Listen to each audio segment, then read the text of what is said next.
बिस्मिल्लाहिर्रहमानिर्रहीम। शुरू अल्लाह के नाम से जो बड़ा मेहरबान और नहायती रहम करने वाला है। तमाम अहबाब दुरूद पाक पढ़ लीजिए। अल्लाहुम्मा सल्ली अला मुहम्मद व अला आलि मुहम्मद कमा सल्लैता अला इब्राहीम व अला आलि इब्राहीम इन्नका हमीदुम मजीद। अल्लाहुम्मा बारिक अला मुहम्मद व अला आलि मुहम्मद कमा बारकता अला इब्राहीम व अला आलि इब्राहीम इन्नका हमीदुम मजीद। एक यकीन था दिल में कि खुदा तो सुनता है जब कोई दूसरा नहीं सुनता। एक यकीन था दिल में कि खुदा तो सुनता है जब कोई दूसरा नहीं सुनता। बिलाखिर मुझ पे ये राज खुला, क्या वो सुनता है क्या नहीं सुनता। वो समीओ बसीर है लेकिन बेअमल की दुआ नहीं सुनता। ये फैसला है दीन फितरत का, ये फैसला है दीन फितरत का, ये फैसला है दीन फितरत का कि बुज़दिलों की खुदा नहीं सुनता। खाना काबा के बाहर ना एक दरख्त के साथ सैयदना अम्मार बिन यासिर रज़ियल्लाहु ताला अन्हु को बांधा हुआ है और अबू जहल, उतबा और वलीद ये 3-4 लोग सैयदना अम्मार बिन यासिर रज़ियल्लाहु ताला अन्हु की पिटाई करवा रहे हैं। अम्मार बिन यासिर कौन है? गुलाम है। और किसके बेटे हैं? ये पूरी कायनात में इस्लाम की जो ताकतवर इमारत आज वजूद में आई हुई है, जिसके लिए मोहम्मद रसूलुल्लाह सल्लल्लाहु ताला अलैहि वसल्लम ने जब ऐलान किया कि आओ अल्लाह के रास्ते में कौन है जो माल दे, अपना जान दे, जिस्म दे, वक्त दे। कायनात में जब इस्लाम की फाउंडेशन रखनी थी, जब दीन इस्लाम की बुनियाद रखी जानी थी, जब ऐसे लोगों की, ऐसे बेटों की, ऐसी बेटियों की, ऐसे मिल्लत इस्लामिया के फर्जंदों की ज़रूरत थी जो मिल्लत इस्लामिया की आबियारी के अंदर बुनियाद के पत्थर बन जाएं, जिनके ऊपर एक ताकतवर इमारत ऐसी बुलंद हो कि दुनिया की तमाम अक़वाम और दुनिया के तमाम हुक्मरान ये कहने पर मजबूर हो जाएं कि मोहम्मदुर रसूलुल्लाह सल्लल्लाहु अलैहि वसल्लम ने जो आला तरीन कायनात के अंदर तहजीब और तमद्दुन इस्लाम की शक्ल में अता किया है कि अब क़यामत तो आ सकती है, ये दीन अपनी जगह से हिल नहीं सकता है। तो जब इसकी बुनियाद रखने की बात आई तो नबी अलैहिस्सलातु वस्सलाम की आवाज पर जिन लोगों ने लब्बैक कहा, अम्मार बिन यासिर उनका बेटा है। यह मशाइख यूनिवर्सिटी की जो बुनियाद का पत्थर है वो अम्मार बिन यासिर की वालिदा सैयदना सुमैया रज़ियल्लाहु ताला अन्हा की ज़ाते गिरामी है, जिन्होंने कायनात में सबसे पहले अपने खून के कतरे मिल्लत इस्लामिया के वजूद को अता फरमाए हैं। कायनात में दीन के लिए जिसने सबसे पहले शहादत दी वो कोई मर्द नहीं है, वो 80 साल की बूढ़ी औरत सैयदना सुमैया रज़ियल्लाहु ताला अन्हा की ज़ाते गिरामी है। इतनी बड़ी मां का बेटा है और बाप भी कोई छोटा आदमी नहीं। मां तो शहीदों में सबसे अव्वलियत ले गई, मर्दों में भी औरतों में भी इस्लाम के लिए कुर्बानी देने वाली सबसे पहली खातून, और खातूनों में नहीं सब में 1 नंबर है। और बाप भी मर्दों में सबसे पहला शहीद बन गया। अब उस बेटे को एक दरख्त से बांधा हुआ है। अबू जहल नाराज है। अबू जहल नाराज है कि भाई मां बाप तो तुम्हारे मारे गए, अब तुम इस्लाम नहीं छोड़ रहे हो। तो चुनांचे उसकी पिटाई हो रही है अम्मार बिन यासिर रज़ियल्लाहु ताला। तो रवाज था अरब में कि जब बड़े लोग चलते थे तो उनके खरीदे हुए गुलाम उनके साथ साथ चलते थे। तो चुनांचे उमैया का गुजर हुआ वहां से, इधर दरख्त के साथ बंधे हुए अम्मार बिन यासिर, इनके दुर्रे मारे जा रहे हैं, और इधर उमैया गुजरा। तो ये बदबख्त जो उमैया है ये नबी अलैहिस्सलाम का दुश्मन भी है और सैयदना बिलाल रज़ियल्लाहु ताला अन्हु का मालिक भी है। अब जब उमैया वहां से गुजरा तो अबू जहल ने देखा कि उमैया अपने ताकतवर गुलाम के साथ जा रहा है, तो उसने आवाज मारी। तो दोनों दोस्त तो थे ही, ये आपस में एक दूसरे के मुजरिमाना कार्रवाइयों के शरीक थे। तो उसने पूछा, हाँ भाई क्या बात? तो कहने लगा, ये अम्मार बिन यासिर की हम पिटाई कर रहे हैं, ये मान नहीं रहा। तुम्हारा ये जो गुलाम है बिलाल, ये बड़ा ताकतवर है, 6-7 फुट इसका कद है, बड़ा ताकतवर जिस्म है इसका। तो इस हबशी को बोलो कि ये दुर्रा उठाए और अम्मार बिन यासिर की खाल उधेड़े, ताकि ये मोहम्मद रसूलुल्लाह सल्लल्लाहु अलैहि वसल्लम की वफादारी से इंकार कर देना। उज़बिल्लाह। अब बिलाल तो मुसलमान हो चुके थे, लेकिन उन्होंने किसी को बताया नहीं था। अम्मार बिन यासिर को पता था, क्योंकि दोनों रात को छुप के जाते थे दारे अरकम में, कभी कभी नबी अलैहिस्सलाम से मिलते, वहीं पर नमाज पढ़ते। अब जिंदगी का टर्निंग पॉइंट आ गया। किसका? बिलाल रज़ियल्लाहु ताला अन्हु का। अम्मार बिन यासिर दरख्त से बंधा हुआ है, अबू जहल और उमैया सामने खड़े, उनका हुक्म है बिलाल को मारो उमैया को। उमैया और अबू जहल को यह नहीं पता कि बिलाल भी मुसलमान है। अम्मार बिन यासिर ने बिलाल की तरफ देखा, आंखों ही आंखों में इशारा किया, आंखों ही आंखों में इशारा किया हजरत बिलाल रज़ियल्लाहु अन्हु को उमैया ने कि अल्लाह के वास्ते 2-4 दुर्रे मुझे मार दे। अगर मार भी देगा तो कोई बात नहीं, मैं तो मार खा ही रहा हूं, तेरी जान बची रहेगी। तो सैयदना बिलाल रज़ियल्लाहु अन्हु आगे बढ़े, जमीन पर दुर्रा पड़ा हुआ था, दुर्रा उठाया और उसको हवा में घुमाने लगे। एक दफा अम्मार बिन यासिर रज़ियल्लाहु अन्हु को देखा, गौर से उनकी आंखों में आंखें डाली और वो कह रहे हैं अपने दिल में, बिलाल खुदा के लिए तुम मुझे मारो, रुको नहीं। अब बिलाल दुर्रा घुमा रहे, अम्मार बिन यासिर को देखा, बिजली की तेजी से पलटे, अबू जहल के मुंह पर दुर्रा फेंक कर कहा, ओए तू क्या समझता है कि अम्मार बिन यासिर अकेला है? मैं बिलाल भी तो मोहम्मदुर रसूलुल्लाह का गुलाम हूं सल्लल्लाहु। बोलो चिलिया बरादरी वालों, दुरूद शरीफ तो पढ़ो, सल्लल्लाहु, जोर से सल्लल्लाहु। मौलाना हुज़ैफा साहब ने कहा, भाईजान ने, कि ये सबसे दीनदार लोग हैं। आते ही मुझे ये बात इन्होंने कही।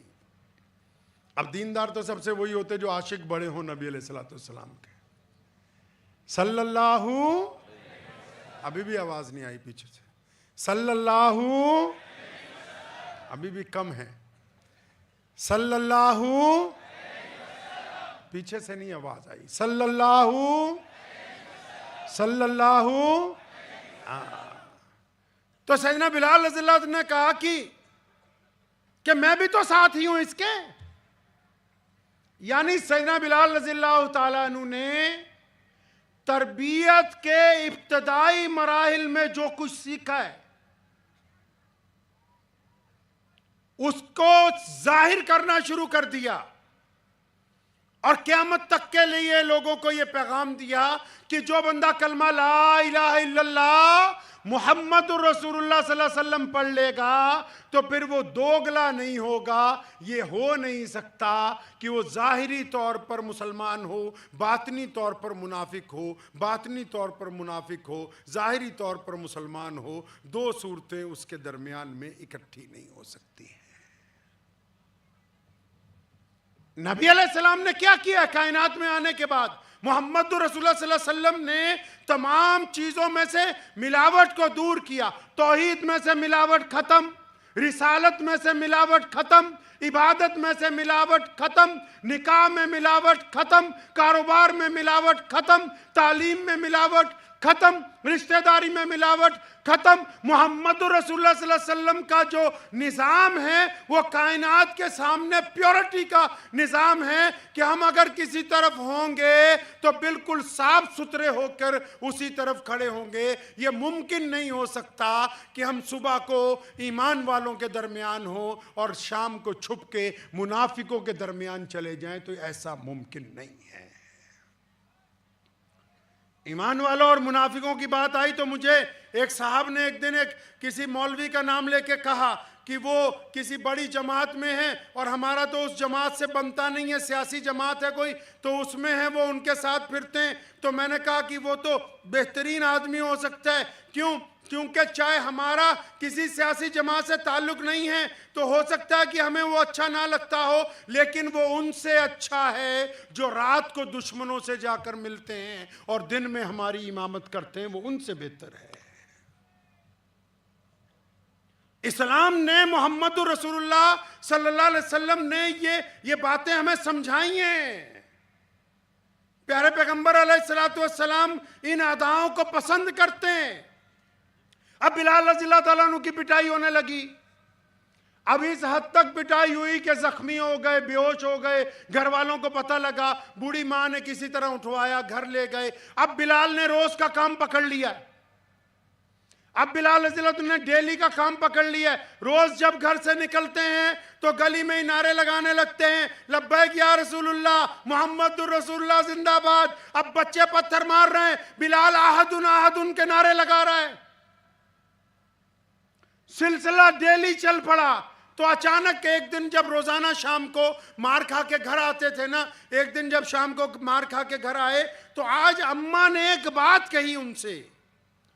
सैयदना बिलाल रज़ियल्लाहु की वालिदा कहने लगी, बिलाल बेटा मैं ये समझती हूं कि हम दोनों को हिजरत कर लेनी चाहिए, मक्के को छोड़ के कहीं और चलें। अब सैयदना बिलाल रज़ियल्लाहु बड़े हैरान हुए, अम्मा हिजरत? तो उन्होंने प्यार से अपनी अम्मा के दोनों कंधों को पकड़ा। वो मोहम्मद रसूलुल्लाह सल्लल्लाहु अलैहि वसल्लम के तरबियत याफ्ता है, नबी अलैहिस्सलातु वस्सलाम के शागिर्द है ना। अपनी माँ के दो लफ्जों से ही समझ गए कि अम्मा नहीं बोल रही है, आज अम्मा नहीं बोल रही है। बड़ी मोहब्बत से अपनी माँ को कहने लगे, अम्मा जी ये जो आपने मुझे अभी मशवरा दिया कि हम हिजरत करें, अम्मा एक बात सच सच तो बता, ये तुझे बात समझाई किसने? आइडिया कहां से आया? हम तो गरीब हैं। हिजरत तो तब होती है जब पहले से प्लानिंग हो। हिजरत तब होती है जब वसाइल हो।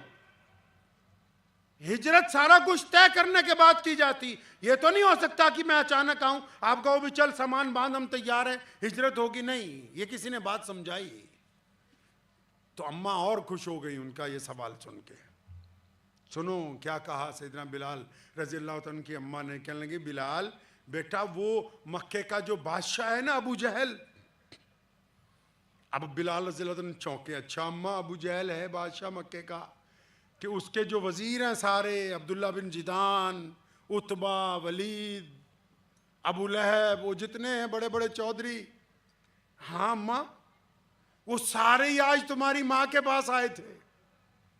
अब बिलाल बड़े हैरान है, अच्छा अम्मा वो सब हमारे घर पे? हाँ अम्मा कहने लगी, वो सब हमारी झोंपड़ी के दरवाजे पे आए थे और उन्होंने आज आके कोई धमकी नहीं दी। आज आके उन्होंने कोई धमकी नहीं दी है, कोई थ्रेट नहीं किया मुझे।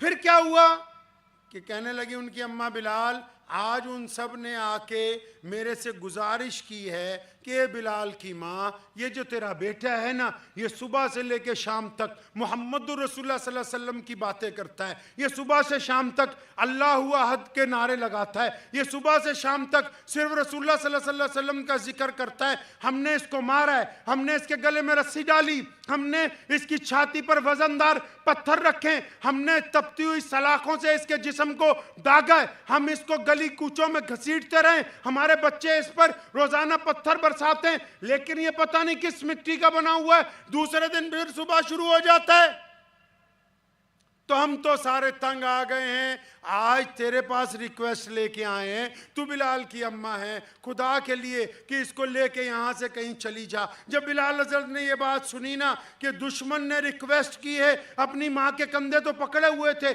झूम गए कि अम्मा जी अल्लाह की कसम हम कामयाब हो गए, अल्लाह की कसम हम कामयाब हो गए। बेटा वो कैसे? फरमाया अम्मा ये तो वो लोग हैं जो कालों को इंसान नहीं मानते, ये वो लोग हैं जो गरीब को इंसान नहीं मानते, ये मोहम्मद रसूलुल्लाह के दीन की बरकत है कि ये बड़े बड़े बादशाह आज बिलाल की माँ की झोपड़ी के दरवाजे पर खड़े हैं। इसका मतलब इन्होंने इस्लाम की कुव्वत को तस्लीम कर लिया है। अल्लाह की कसम हम कामयाब हो गए हैं। प्यारे नबी हज़रत मोहम्मद रसूलुल्लाह सल्लल्लाहु ताला अलैहि वसल्लम की ज़ात गिरामी है और नबी अलैहिस्सलातु वस्सलाम अपने सहाबा के दरमियान उनको दर्स दे रहे हैं इज्जत का, इस्तकामत का, सलामती का, समझा रहे हैं उनको जीने के ढंग। ये जो दुनिया में तालीम की आज हम बात कर रहे हैं, हम मशाइख फाउंडेशन में बैठे हुए हैं, यूनिवर्सिटी बनाने के लिए हम कदम बढ़ा चुके हैं। अल्लाह तबारक व तआला बहुत ही आला जन्नत में मुकाम अता फरमाए हज़रत मौलाना गुलाम वस्तानवी रहमतुल्लाह अलैह को, और फिर आप तमाम हजरात को भी कि जिन्होंने ये इक़दामात किए हैं। लेकिन ये देखें कि इसकी इब्तिदा कहाँ से हो रही है। दुनिया में उलूम पहले भी थे, नबी अलैहिस्सलातु वस्सलाम के आने से पहले भी इल्म थे। वो इल्म थे हिसाब किताब को जानने के, वो इल्म थे अहकामात को जारी करने के, वो इल्म थे जुल्म को सादिर करने के, वो इल्म थे दूसरों पर सहर और जादू करने के। मोहम्मद रसूलुल्लाह ने उन इल्म के अंदर इस्लाम के आदाब को दाखिल किया। रसूलुल्लाह सल्लल्लाहु अलैहि वसल्लम ने उन उलूम में अल्लाह तबारक व तआला के इल्म को फौकियत दी। नबी अलैहिस्सलातु वस्सलाम ने उन उलूम का रंग बदला, उनका ढंग बदला, उनका तरीका बदला। पहले लोग सिर्फ पैसा कमाने के लिए इल्म हासिल करते थे, पहले हिसाब किताब रखने के लिए इल्म हासिल करते थे, सिर्फ अपनी बर्तरी हासिल करने के लिए इल्म हासिल करते थे। लेकिन मोहम्मद रसूलुल्लाह सल्लल्लाहु ताला अलैहि वसल्लम ने जो तरबियत शुरू की है, आप अलैहिस्सलाम को जो अल्लाह ने कहा कि पढ़िए, लफ्ज़ कुरान में इकरा बिस्मी शुरू जहां से कुरान को कर दिया गया, वो इसीलिए था कि एक ऐसी कौम को अब वजूद दिया जा रहा है जो सिर्फ पढ़े लिखे नहीं होंगे बल्कि तहजीब याफ्ता होंगे, जिनके पास इल्म की मरकजियत हासिल होगी। और देखे तो फिर सहाबा इकराम रजी अल्लाह ताला अजमईन ने क्या किया। गलती से एक दफ़ा सैयदना सलमान फारसी रजी अल्लाह ताला ने गलती से अजराह मजाक कहा बिलाल को, काली माँ के पुत्रा क्या हाल है तेरा। अब बिलाल के दिल पे लग गई। वो नबी अलैहिस्सलाम के पास गए, आंखों में आंसू आ गए। या रसूलुल्लाह सल्लल्लाहु अलैहि वसल्लम, वो सलमान मुझे काली माँ का बेटा कहता है। नबी अलैहिस्सलाम ने उनको बुलाया, सख्त डांटा, फरमाया अब भी ज़माना जाहिलियत की बातें करते हो, अब तो मोहम्मद रसूलुल्लाह सल्लल्लाहु अलैहि वसल्लम आ चुके हैं, अब तो तुम्हारे पास कुरान पहुँच चुका है। अब उन्होंने तो 100% मजाक में कहा था, ये अंदाजा नहीं था कि ये बात नबी अलैहिस्सलाम तक पहुंचेगी। वो मदीना मुनव्वरा में बाहर सड़क पर आए, जमीन पर सामने बिलाल आ रहे हैं, जमीन पर लेट गए, अपना चेहरा जमीन पर लगाया रेत के ऊपर। बिलाल को आवाज दी कि आओ और मेरी रुखसार पर पैर रख के निकलो कि मुझसे गलती हुई है, मैंने आपको ये क्यों कहा, मुझे कहना नहीं चाहिए था, मैं आपसे माफी मांगता हूं। बिलाल करीब आए, बिलाल की आंखों में आंसू हैं, दोनों कंधों से उनको पकड़ा, अपनी छाती से लगाया, वो भी रोने लगे क्योंकि दोनों जो हैं कलमे के शरीक भाई हैं। बिलाल कहने लगे सलमान अगर कोई दिल से माफी मांग ले तो ऐसा है जैसे उसने कभी गुनाह किया ही ना हो। अभी आपके पास आने से पहले कुछ देर पहले हम लोग यहाँ दफ्तर में बैठे थे, हजरत मौलाना हुज़ैफा साहब मद्दजिल्लु का इंतजार कर रहे थे भाईजान का, तो वहां ये गुफ्तगू चली। तो मैंने इन हजरात से कहा ठीक है कि चिलिया बरादरी बड़ी मुअज़्ज़िज़ है और बहुत ही माशाल्लाह आप लोग दीनदार हैं, लेकिन बरादरियों से आगे बढ़ना है, मोहम्मद रसूलुल्लाह सल्लल्लाहु अलैहि वसल्लम की गुलामी को इख्तियार करना है। ये बात दुरुस्त है कि इसकी मैनेजमेंट एक खास बरादरी के लोग इसलिए कर रहे हैं क्योंकि उन्होंने इसके बीड़े को उठाए, लेकिन इसके फैज़ को पूरे आलम के लिए आम करना है। और सिर्फ मुसलमानों के लिए ही नहीं, सिर्फ मुसलमानों के लिए नहीं, दुनिया के तमाम लोगों के लिए, जो भी दुखी है, परेशान है, सबको अपनी छाती से लगाना है। वो कहा है ना किसी ने कि हो जाए इश्क किसी से कोई चारा तो नहीं। कुंवर महेंद्र सिंह बेदी एक बहुत बड़े शायर हैं, ढूंढ लीजिएगा गूगल पे। हो जाए इश्क किसी से कोई चारा तो नहीं, सिर्फ मुस्लिम का मोहम्मद पे इजारा तो नहीं। कि नबी अलैहिस्सलाम की जो ज़ाते गिरामी है ना, नबी अलैहिस्सलाम की जो ज़ाते गिरामी है वो सबके लिए है। हम जो काम करने जा रहे हैं वो सबके लिए है, लेकिन हाँ, खादिम हमें ही बन के रहना है, खादिम खुद बनना है, खिदमत सबकी करनी है, करेंगे इंशाअल्लाह। रसूलुल्लाह सल्लल्लाहु अलैहि वसल्लम ने दो बातों का पैगाम इनकलाबी तौर पर कायनात को दिया है, दो बातों का सिर्फ।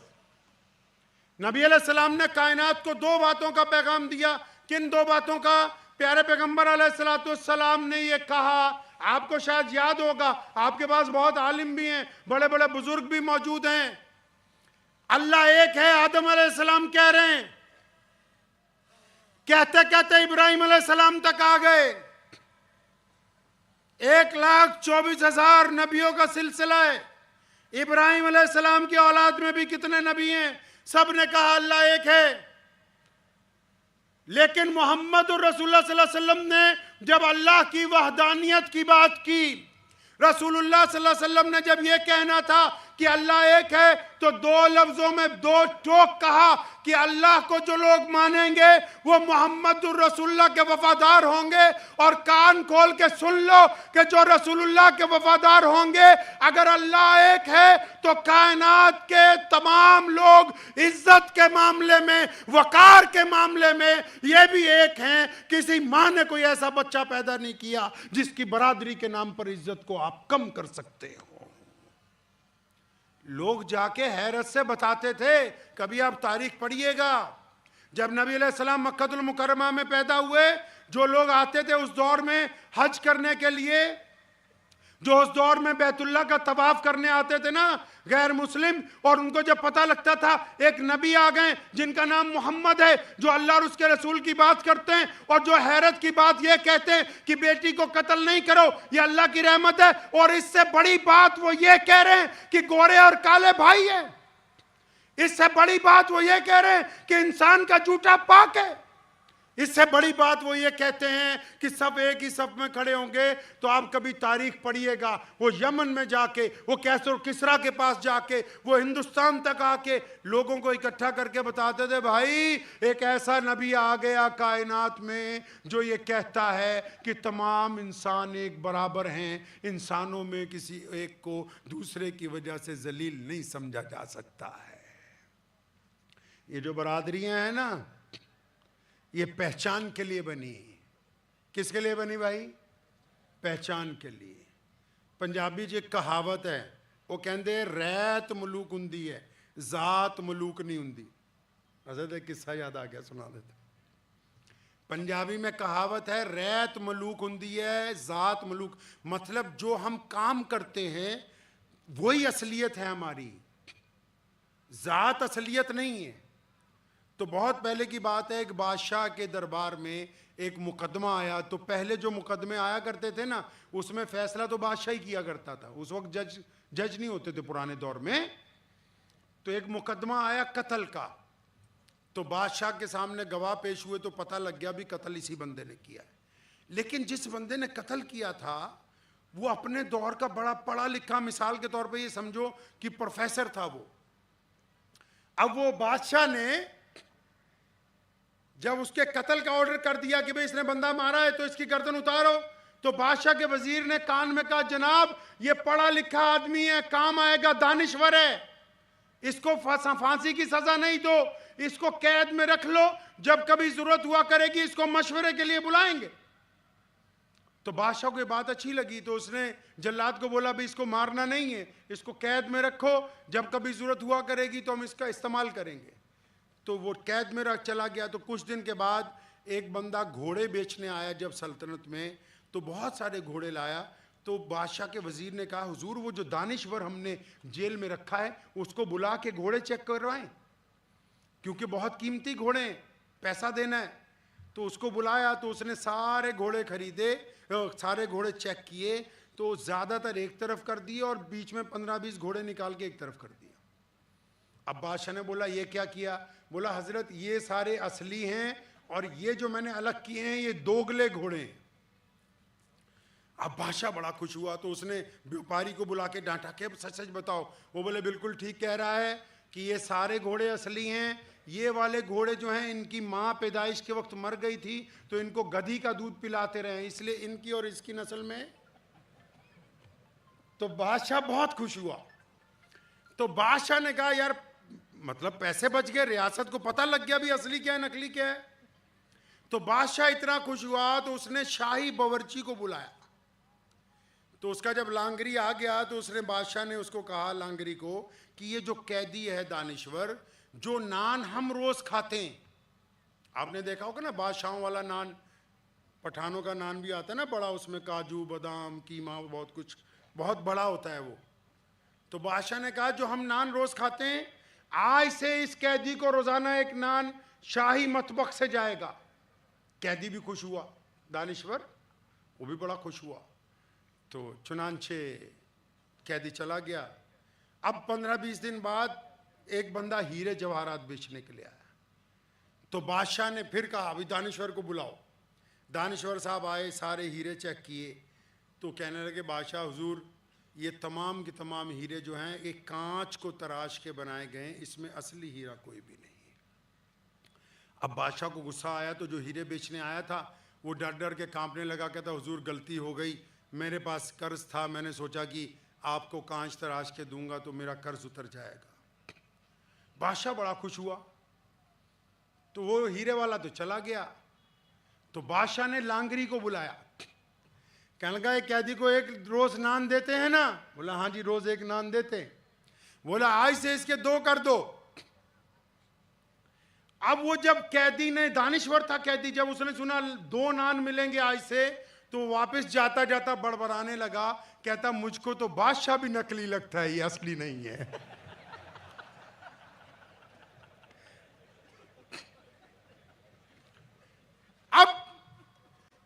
अब क्योंकि आपको तो पता ही है कि आजकल तो फिर भी व्हाट्सएप का दौर बाद में आया, जो मुखबर होते हैं, और सिपाहियों ने जब सुना तो उन्होंने उसको तो पहले कैद में छोड़ा, सीधा ही बादशाह को जाके कहा हुजूर ये तो इतना बड़ा गुस्ताख है, आप इसके नान बढ़ा रहे हैं, ये तो आपके ऊपर इल्जाम लगा दिया इसने। बादशाह को गुस्सा आ गया। तो बादशाह का कौन सा रिश्तेदार था? कहता अभी लाओ इसकी गर्दन उतारेंगे। उसको फिर दरबार में पेश किया गया। बादशाह ने कहा तूने हमारी शान में बेअदबी की है। अब वो भी जेल में रह के तंग आ गया था, कहता हाँ जी मैंने तो बस इतना कहा कि आप भी नकली बादशाह हो। अब बादशाह को गुस्सा आया, जब उसे तलवार निकाली ना तो उसके वजीर ने फिर बादशाह का हाथ रोका कि जनाब दानिश्वर है यार, उस दौर में पढ़े लिखे लोग नहीं ना मिलते थे। एक दफा बोलड़ी से, बोलड़ी पंजाबी में अम्मा को कहते हैं, वो कहते एक दफा अम्मा से पूछ ले। अब बादशाह था, क्योंकि वो तलवार लिए वैसे ही सीधा महल में घुस गया, अपनी वालदा के कमरे में गया। तो वालदा के कमरे में जाके उसने रोब से पूछा मैं कौन हूं, मेरा बाप कौन है? तो वो भी बड़े बादशाह की बीवी थी, तो उसने माँ ने कहा बैठ जा यहाँ मेरे कदमों में बैठ जा। तो पैरों में बिठा लिया उसको। कहने लगे हाँ मेरा बाप कौन है बताओ। कहने लगे सुनना चाहता है तेरा बाप कौन है? तो बैठ जा यहाँ। जब वो पैरों में बैठ गया, सुन कि मैं और तेरा बाप, जिसे तू अपना बाप समझता है, जो इस मुल्क का बादशाह था, हम दोनों को अल्लाह ने औलाद नहीं दी। बादशाह के और उसकी बेगम के औलाद नहीं हुई।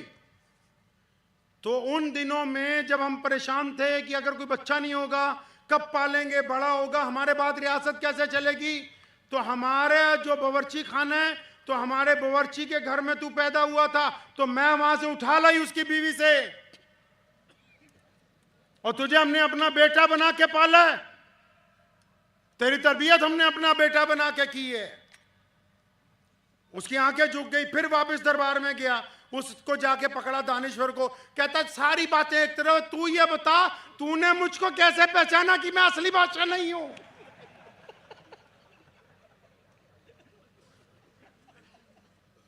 अब वो उसने बड़ा सीधा साधा जवाब दिया, क्या लगा जनाब इसमें पहचानने वाली बात कौन सी हो सकती थी?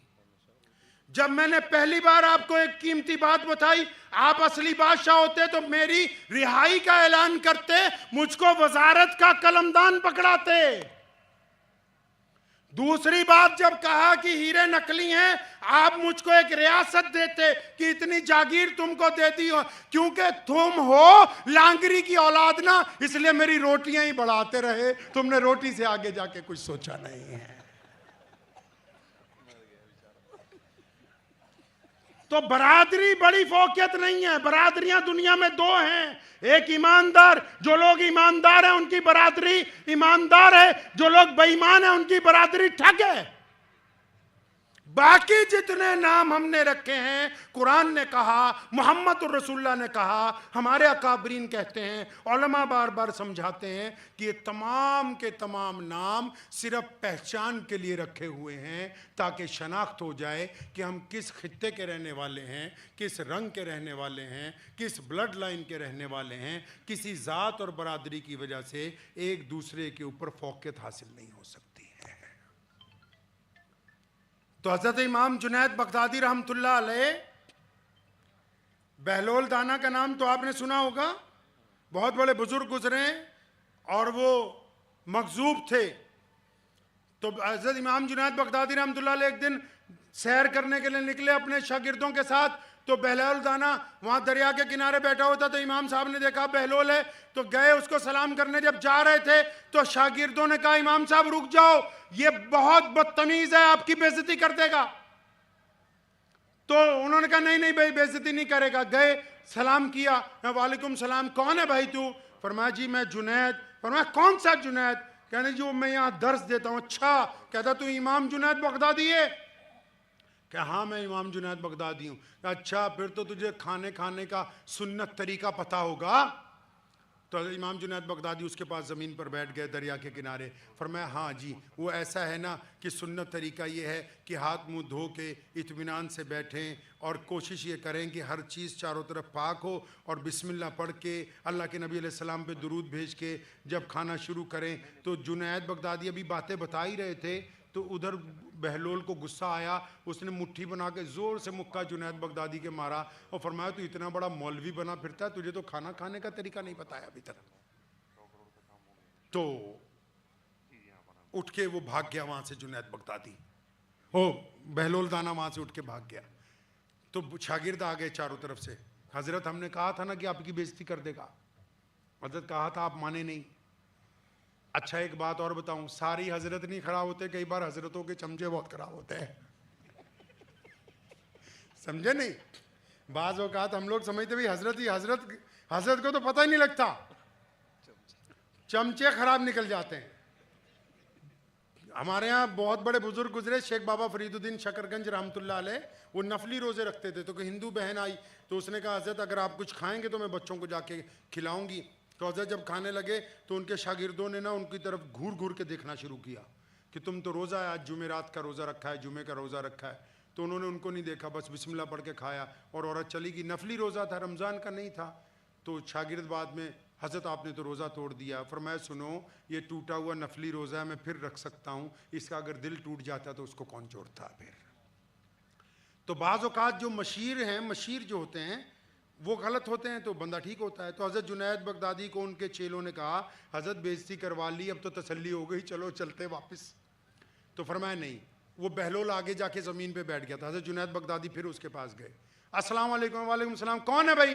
फरमाया जनाब मैं इमाम जुनैद बगदादी, जिसको खाना खाने का सलीका नहीं आता है। फरमाया हो तू तो बहुत बड़ा मौलवी, बैठ जा मेरे पास। उनको फिर बिठा लिया अपने पास। कहता अच्छा एक बात बता, तुझे बात करने का सलीका है? फरमाया जी हाँ मुझे बात करने का सलीका है। तो तू जुमे में तू ही बयान कर सकता? हाँ जी मैं ही बयान करता हूँ। कहाँ से शुरू करता है बात, कैसे करता है? तो हज़रत ने जब अभी शुरू ही करना था अपनी गुफ्तगू कि मैं पहले दुरूद पढ़ूंगा, फिर हज़ूर सल्लल्लाहु अलैहि वसल्लम के ऊपर कुछ बातें करूंगा, अभी वो दो चार रस्मी बातें की तो उसने फिर एक मुक्का मारा बहुत ज़ोर से। फरमाया तुझे बात करने की भी तमीज़ नहीं है, निकल जाए यहाँ से। अब वो फिर उठ के भाग गया। तो शागिर्दों ने फिर कहा हज़रत 2 दफ़ा बेइज्जती हो गई, अब चले। फरमाया नहीं। तीसरी दफ़ा फिर सलाम किया, अस्सलाम वालेकुम रहमतुल्लाह। वालेकुम सलाम। मैं कौन है भाई? मैं जी इमाम जुनैद बगदादी, जिसको खाना खाने की तमीज़ नहीं, जिसको बात करने का सलीका नहीं। तो उन्होंने बिठा लिया। फरमाया अच्छा तुझे सोने का सलीका तो आता होगा, रात को सोते कैसे हैं?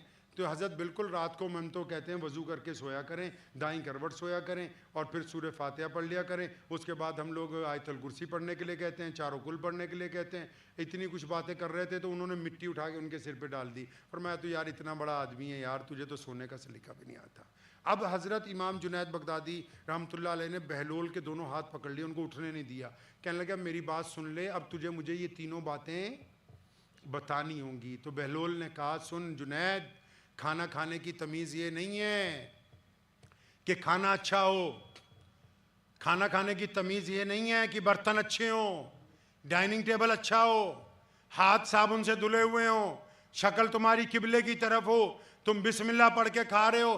फरमाया ये तो ज़रूरतें हैं, तमीज़ खाना खाने की ये है कि जुनैद तुम खाना खाने से पहले 100% ये बात तय कर लो कि जो लुकमा तुमने उठाया है ये हलाल का है कि हराम का है। हराम का लुकमा बिस्मिल्लाह पढ़ के खाने से हलाल का नहीं हो सकता है।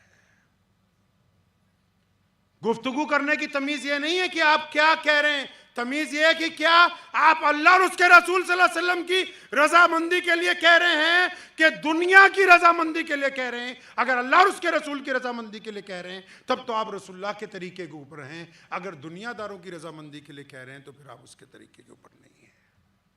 हमारे यहाँ तो रवाज चल पड़ा ना, तकरीर से पहले मौलवी को समझाने लगते हैं, हजरत ये ना कह देना, आप हजरत वो ना कह देना, हजरत ये ना कह देना। नहीं समझे? जो दीन के डुप्लीकेट ठेकेदार हैं, इस्लाम का बेड़ा गर्क तो उन्होंने किया हुआ है ज्यादा। अभी मैं ट्रस्टियों को कह के हटाऊं कि यूनिवर्सिटी बना रहे हैं, सारा कुछ कर रहे हैं, ये उस वक्त तक दुरुस्त रहेगी जब तक इसकी ब्लड लाइन मुहम्मदुर रसूलुल्लाह सल्लल्लाहु अलैहि वसल्लम के तरीके पर है। जुनैद बगदादी ने कहा कि सुनो, बहलोल ने कहा कि सुन जुनैद, रात को सोने का तरीका यह नहीं है कि वजू किया, आयत पढ़ी, अपने पर दम किया, ये तो जरूरियात हैं, लेकिन असल तरीका यह है कि जब तुम बिस्तर पे पहुंच जाओ तो अपने दिल को गीबत से, कीने से मुकम्मल तौर पर पाक करके सो, क्योंकि जो लोग बोझ लेके सोते हैं उनका सोना एक बराबर है और जागना एक बराबर है, उनके अंदर कोई फर्क आने वाला नहीं है। तरबियत के असूल मोहम्मद रसूलुल्लाह सल्लल्लाहु अलैहि वसल्लम ने तय किए हैं। आइए, भाईजान ने अभी एक वाकया सैयदना हुज़ैफा बिन यमान रज़ियल्लाहु ताला अन्हु का बयान किया। बड़ी ऑफिशियल मीटिंग में थे वो, जिस दौर में इस्लाम तेजी से आगे बढ़ रहा था, दूसरे बादशाहों के साथ टॉक करने के लिए गए।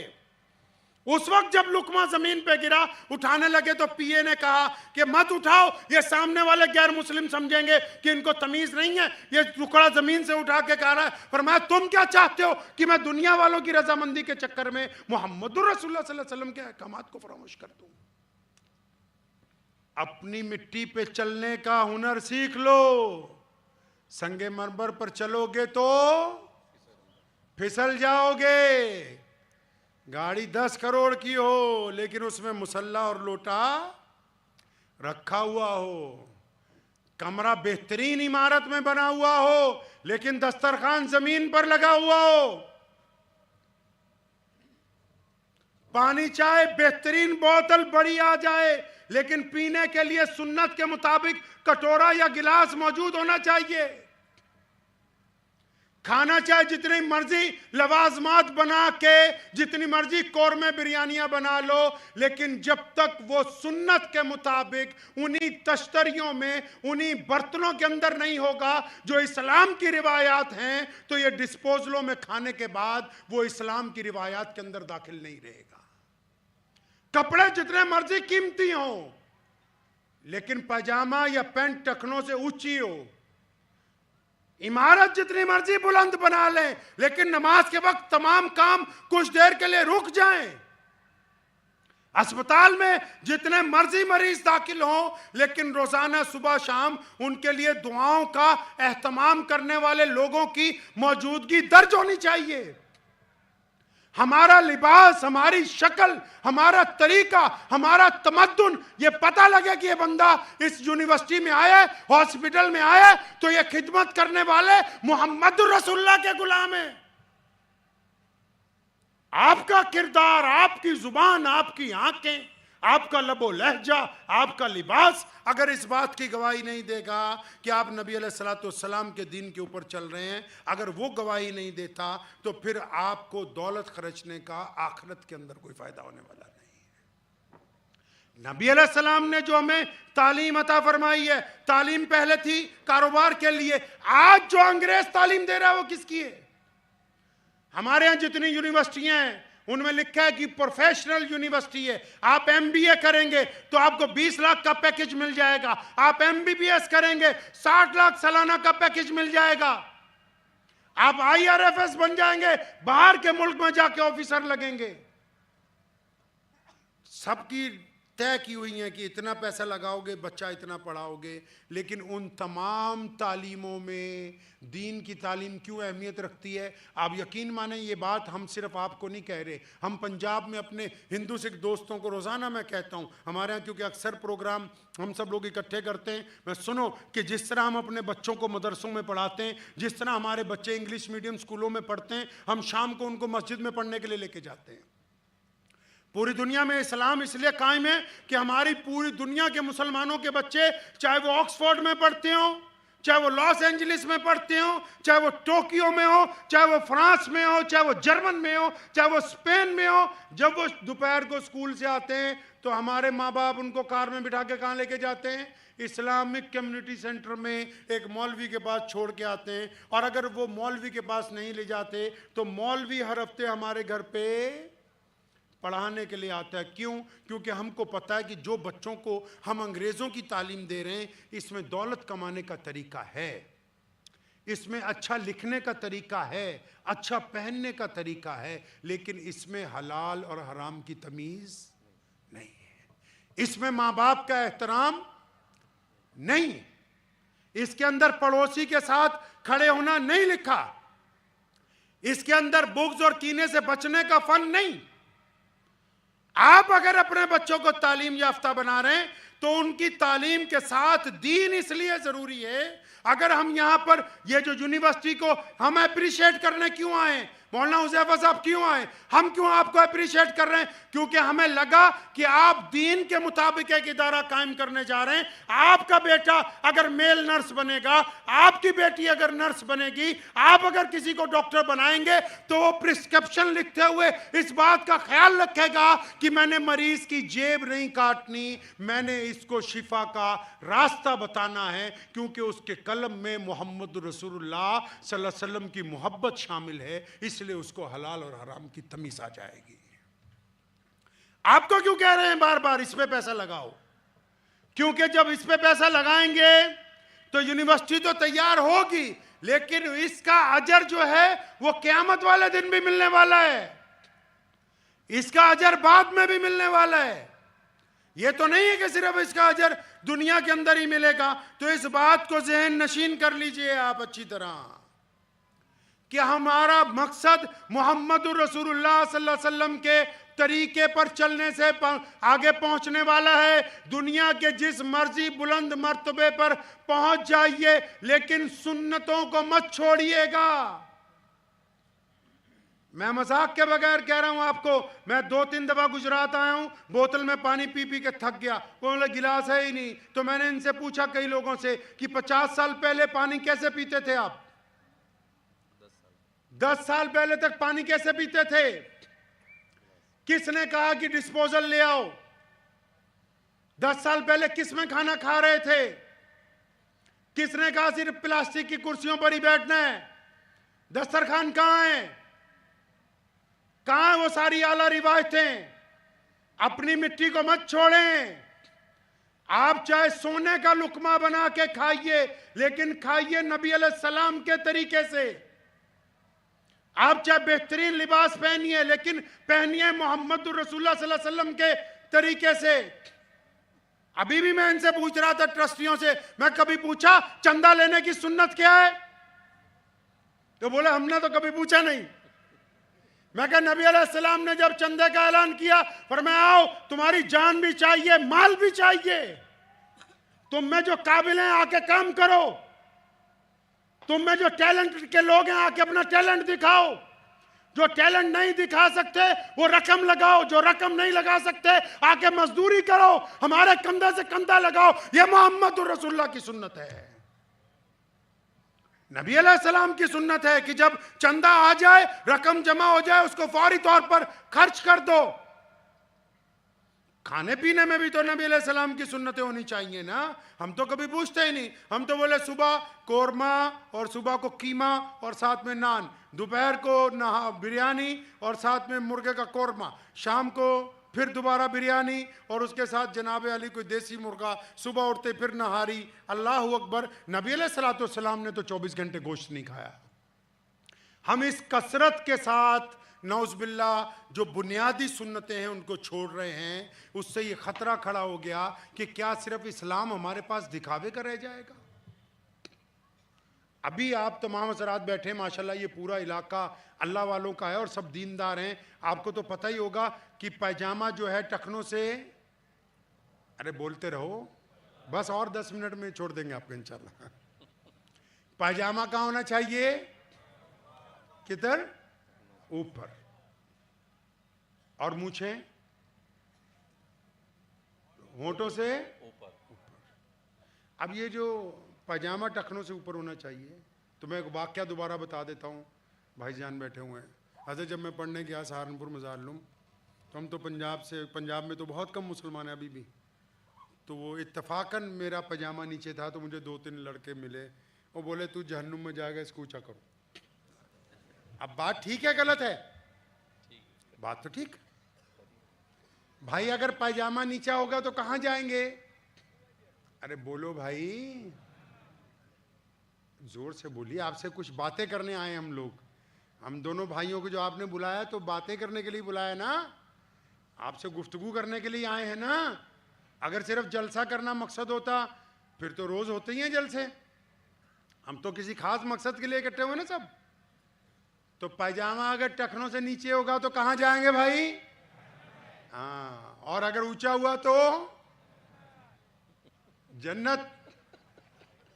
देखिए मौलवी हुज़ैफा साहब मुझे पहले ही कह रहे थे, भाई सारी तुम ये देख के ही ना समझना सारी मुफ्ती हैं।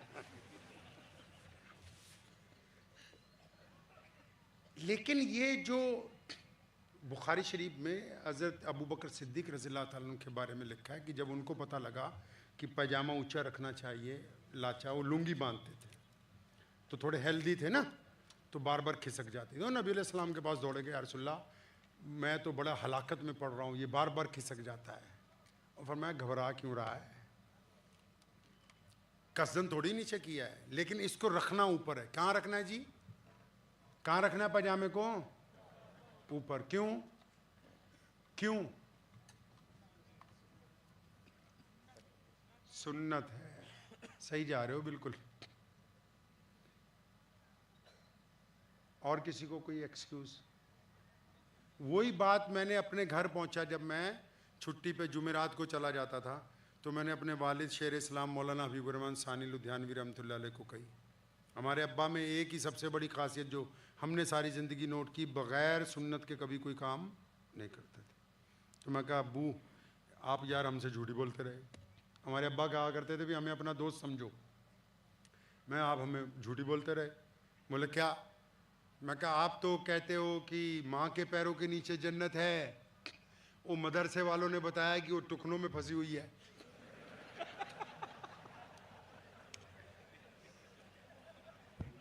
तो बोले वो कैसे? मैं कहा बोले वो बोलता है कि कपड़ा ऊंचा करेगा तो जन्नत, नीचे करे तो जहन्नुम। अब उधर आइए, इमाम बुखारी के पास चलते हैं। देसी तरीके से समझ लीजिए आप। अल्लाह के नबी अलैहिस्सलाम ने कहा कि पैजामा टखनों से ऊंचा कर लो, लुंगी लाचा ऊंचा करो, अपना आबा ऊंचा करो। अब क्यों?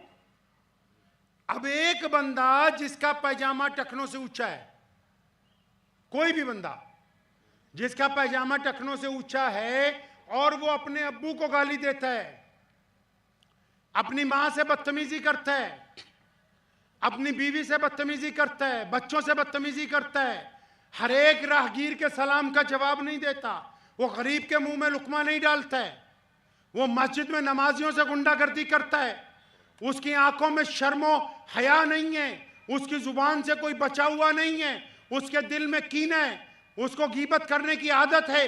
अब ये नालायक गधा आदमी पजामा टखनों की बजाय अगर घुटनों पर भी कर लेगा तो शरीयत को इससे कुछ लेना देना नहीं है। पजामा इसलिए ऊंचा नहीं करवाया कि सिर्फ जन्नत में जाना है। मोहम्मद रसूलुल्लाह सल्लल्लाहु अलैहि वसल्लम फरमाते हैं इसको इसलिए ऊंचा करवाया कि तुम्हारी जो अकड़ है, जो तकब्बुर है तुम्हारे में, जो आना लिए फिर रहे हो तुम, ये तुम्हारी गर्दन में जो सरिया है ये निकल जाए, आंखें भी झुक जाए, दिल में भी नरमी आ जाए, जुबान में भी नरमी आ जाए।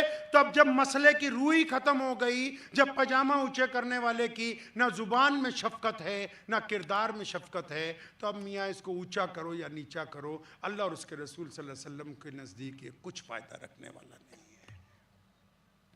इसी तरह सारा दीन है।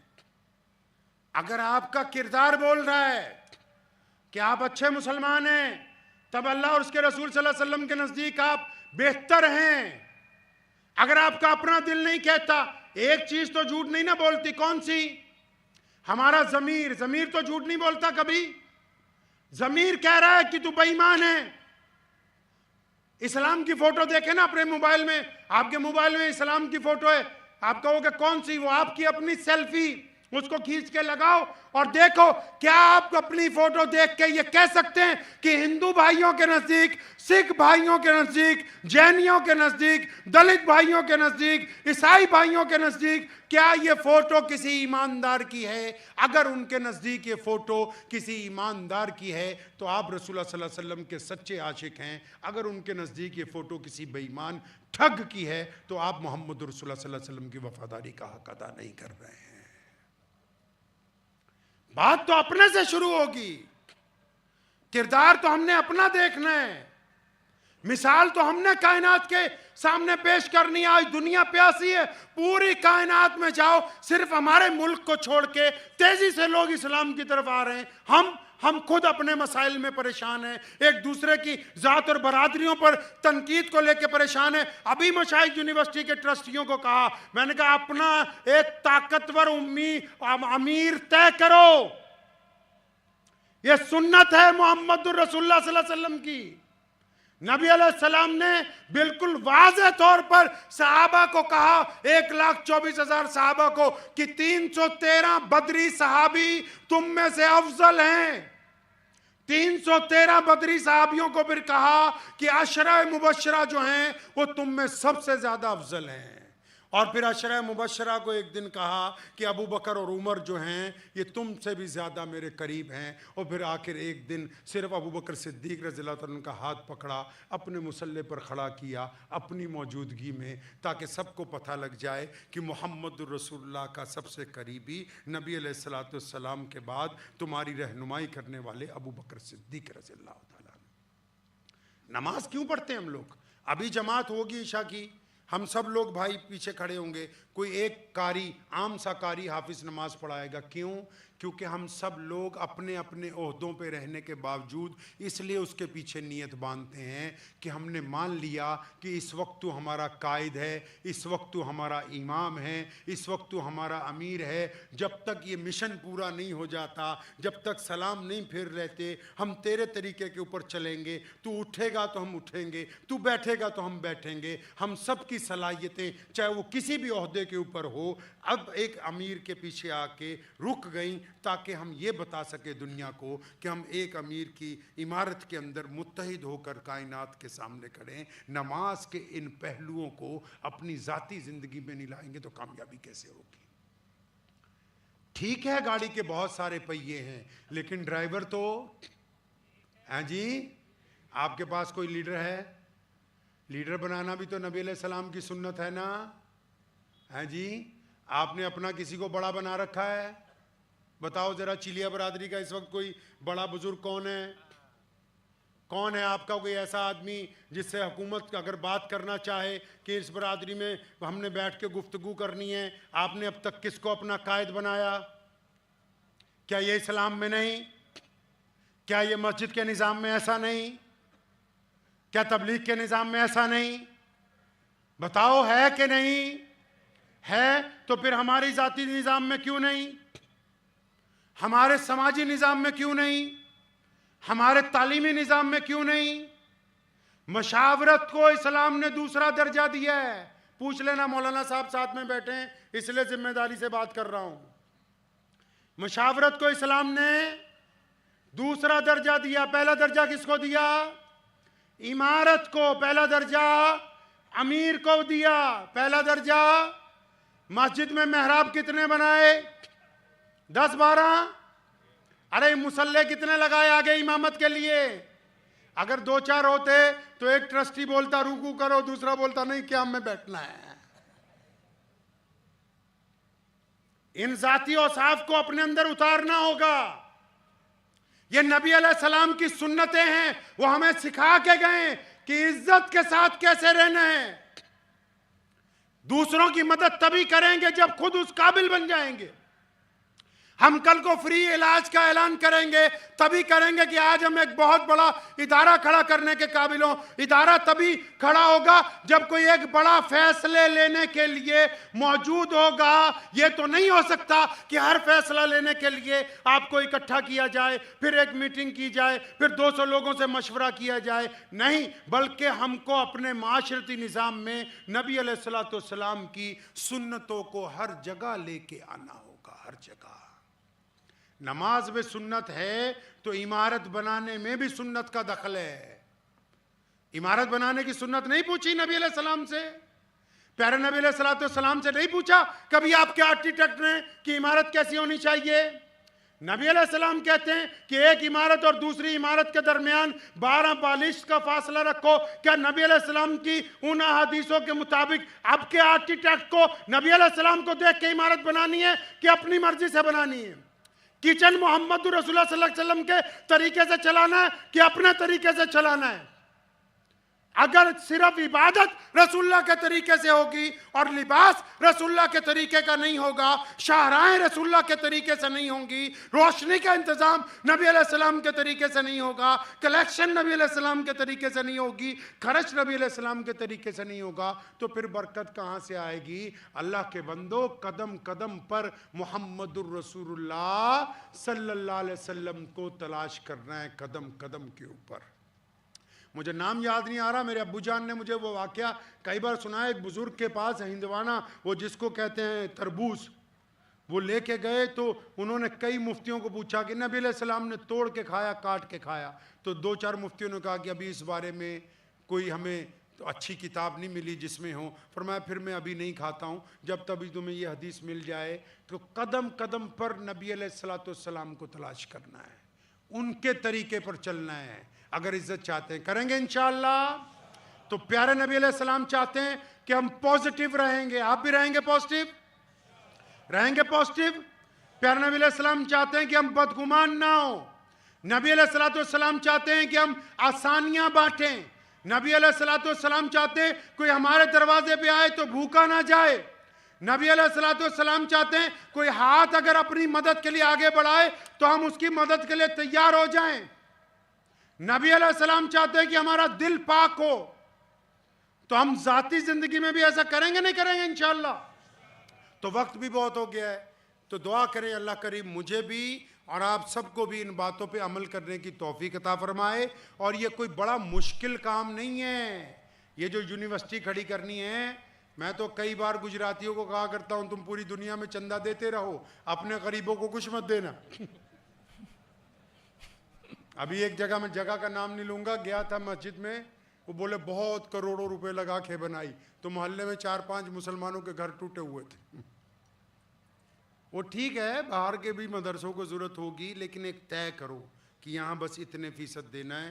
पहले जो ज़कात का सुन्नत तरीका है उसको सेंट्रलाइज कीजिए अपने मोहल्ले की मस्जिद में, जो करीब के रिश्तेदार हैं उनकी खबरगिरी करें, मोहल्ले में जो गरीब हैं उनकी गुर्बत दूर करें। सिर्फ रोटी खाने के लिए नहीं देनी, उनको काम करवा के देना है।